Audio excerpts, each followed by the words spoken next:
قیامت خود بتائے گی کہ قیامت کیوں ضروری تھی۔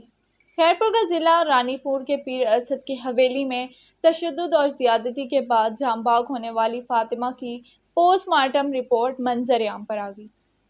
ابتدائی رپورٹ کے مطابق فاطمہ کا جسم گلنے کے مرحلے میں داخل ہو چکا تھا۔ فاطمہ کا چہرہ ایک طرف سے نیلا اور دوسری جانب سے ہرا ہو چکا تھا، جبکہ اس کے جسم پر متعدد تشدد کے نشانات بھی موجود تھے۔